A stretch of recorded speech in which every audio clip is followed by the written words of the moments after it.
বৰ্তমান অম্বুবাচী মেলাৰ সময় আৰু এই সময়তে আসলতে মা কামাখ্যাৰ নামত কিছু সংখ্যক লোকে অনলাইন যোগে ধন সংগ্ৰহ কৰা আমি কথা পোহৰলৈ আহিছে আৰু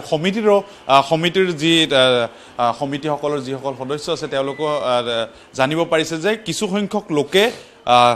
অম্বুবাচীৰ নামত অনলাইন যোগে ধন সংগ্ৰহ কৰাৰ অভিযোগ উঠিছে আৰু এই মুহূৰ্তত সেই বিষয়ে আমি কথা পাতিবলৈ চেষ্টা কৰিছো সমিতিৰ দলে সমাজৰ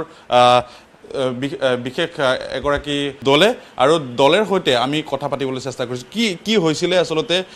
এই যি অনলাইন প্ৰক্ৰিয়াৰ জৰিয়তে ধন সংগ্ৰহ কৰাৰ অভিযোগ যোৱাকালি এখন নটিচো ওলাইছে আপোনালোকৰ তৰফৰ পৰা কি হৈছিল চাওক আজি এই অম্বুবাচী মহাযুগৰ দ্বিতীয় দিন অৰ্থাৎ 22 তাৰিখে আমাৰ অম্বুবাচী মহাযুগ আৰম্ভ হৈছিলে যোৱাকালি 23 তাৰিখ আজি 24 তাৰিখ অহাকালি 25 তাৰিখ আৰু 26 তাৰিখে আমি যাত্ৰীৰ দুৱাৰ মুকলি কৰিম দৰ্শনৰ বাবে এইবেলি অম্বুবাচী মহাযুগৰ সময়ত যিখিনি যাত্ৰী আমাৰ ইয়ালৈ আহে প্ৰতি বছৰৰ পৰা তেওঁলোকৰ যিখিনি সা সুবিধা আমি সকলোখিনি প্ৰস্তুতি কৰি লৈছোঁ এই মহাযুগৰ আগে আমি অনলাইন যোগে আমি গম পাইছিলোঁ যে একাংশই কামাখ্যাৰ পূজাৰ নামত এক অপপ্ৰচাৰ চলাই ধন তেওঁলোকে কামাখ্যাৰ পূজাৰ নামত আয়ত্ত কৰি আছিলে আমি লগে লগে গম পাই তেওঁলোকক এখন পাব্লিকলি নটিচ কৰি দিছোঁ আৰু ইতিমধ্যে ভামা বুলি এটা ৱেবছাইট যোগে আমি কোম্পানীৰ লগত পাইছোঁ সিহঁতকো আমি জনাইছোঁ যে তেওঁলোকে এইটো কি ব্যৱস্থা গ্ৰহণ কৰিছে কাৰণ আমাৰ কামাখ্যা মন্দিৰত পূজাত কোনো অনলাইনৰ ব্যৱস্থা নাই ভক্তসকল ইয়ালৈকে আহে ইয়াতে পূজা দিয়ে তেওঁলোকে প্ৰসাদ পাতি যিখিনি পাব লাগে তেওঁলোকে পূজাৰ বিনিময়ত সেইখিনি গ্ৰহণ কৰে আৰু আমাৰ পূজাৰীসকলক তেওঁলোকে দান দক্ষিণা যিখিনি দিয়ে সেইখিনিয়ে গ্ৰহণ কৰে কোনো পূজাৰীৰ বা কোনো আমাৰ দেৱালয় কৰ্তৃপক্ষৰ বা দেৱালয়ৰ পৰা কোনো ধৰণৰ আমাৰ অনলাইন যোগে পূজাৰ কোনো মাধ্যম নাই এইটো এটা অপপ্ৰচাৰ আৰু তেওঁলোকে আত্মঘাত কৰিছে ধন গতিকে আমি অলৰেডি পাব্লিকলি নটিচো জনাইছোঁ আৰু যিটো ভামা বুলি কোম্পানী এইটো কৰিছে তেওঁলোকক আমি এটা ষ্ট্ৰিক্টলি ৱাৰ্ণিং কৰিছোঁ আৰু ইতিমধ্যে আমি তেওঁলোকক কৈছোঁ যে এই ক্ষেত্ৰত তেওঁলোকে বিহিত অৱস্থা কৰি বন্ধ কৰিব লাগে অন্যথা আমি তেওঁলোকৰ এগেইনষ্টে মানে আইনী ব্যৱস্থা গ্ৰহণ কৰিম এই ৱেবছাইট যোগে আমাৰ দুটা বস্তু আমাৰ কামাখ্যা মন্দিৰৰ পৰা চলে যিটো 501 টকা যিটো আমাৰ কাউণ্টাৰ টিকট 501 টকাৰ টিকটটোৱে অনলাইন যোগে কিছু সংখ্যক ব্যক্তিয়ে যি ইয়ালৈ আহিব নোৱাৰে কষ্ট দূৰ দূৰণিৰ পৰা আহে তেওঁলোকে আগতীয়াকৈ অনলাইন যোগে টিকেট সংগ্ৰহ কৰে টিকেটটো হ'ল যে আমাৰ দৰ্শনৰ কাৰণে যিটো আমাৰ 501 টকাৰ মাধ্যম আছে দৰ্শনৰ কাৰণে 501 টকা টিকেট কৰি তেওঁ VIP দৰ্শন পায় সেই ব্যৱস্থাৰ কাৰণে তেওঁ অনলাইন যোগে কামাখ্যা দেৱালয়ৰ পৰা টিকেট সংগ্ৰহ কৰে সেইটো কোনো পূজাৰ মাধ্যম নহয় সেইটো তেওঁৰ মন্দিৰ দৰ্শনৰ যিটো ব্যৱস্থা সেই দৰ্শনৰ ব্যৱস্থাৰ কাৰণে কৰে লগে আমি ডিফেন্সৰো এটা কৰিছোঁ চিভিল ডিফেন্সৰ যিখিনি মানুহ আহে তেওঁলোকৰ কাৰণে এটা অনলাইন যোগে আমি টিকেট সংগ্ৰহৰ ব্যৱস্থা কৰিছোঁ কোনো সেইটো পূজা নহয় তেওঁলোকে অনলাইন যোগে টিকেট সংগ্ৰহ কৰে ফিজিকেলি ইয়ালৈ অহাৰ পিছত টিকেটখন লৈ পেলাই তেওঁ মন্দিৰত প্ৰৱেশ কৰে কিন্তু পূজা পথৰ যিটো পূজা মাধ্যমটো আমাৰ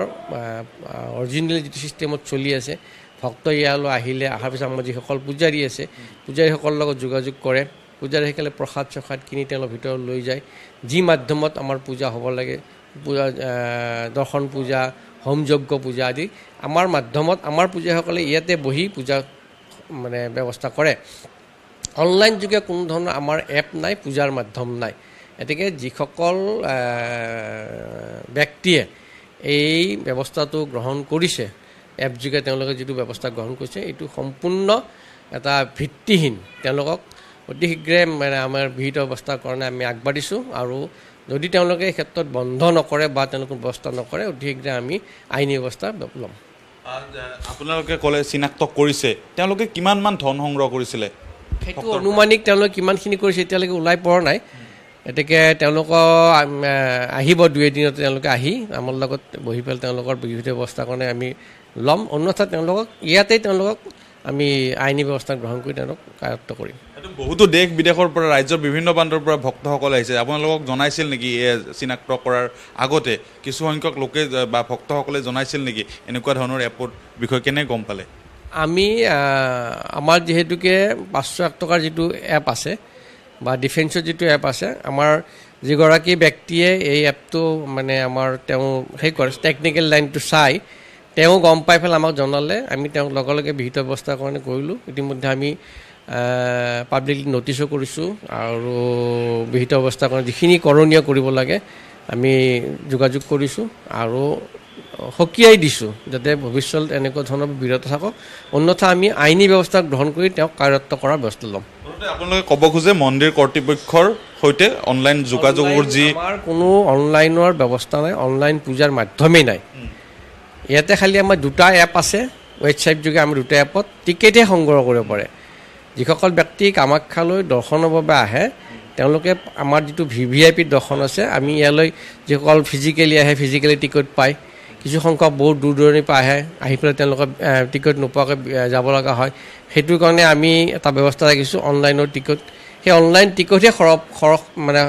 তেওঁলোকে সংগ্ৰহ কৰিব পাৰে আৰু অনলাইন টিকটখন লৈ আহি তেওঁলোকে মন্দিৰৰ প্ৰৱেশৰ কাৰণে সেইটো পইচা জমা হয় কিন্তু পূজা পাঠৰ ক্ষেত্ৰত আমাৰ যিসকল পাণ্ডা পূজাৰীবিলাক আছে বা আমাৰ কমিটিৰ মেম্বাৰ আছে বা কমিটিৰ পূজাৰীসকল আছে তেওঁলোকৰ লগত যোগাযোগ কৰিয়ে পূজা সেৱা সংগ্ৰহ কৰে অন্যথা আমাৰ অনলাইন যোগে মন্দিৰ কৰ্তৃপক্ষৰ পৰা দেৱালয় কৰ্তৃপক্ষৰ কোনো ধৰণৰ ব্যৱস্থা নাই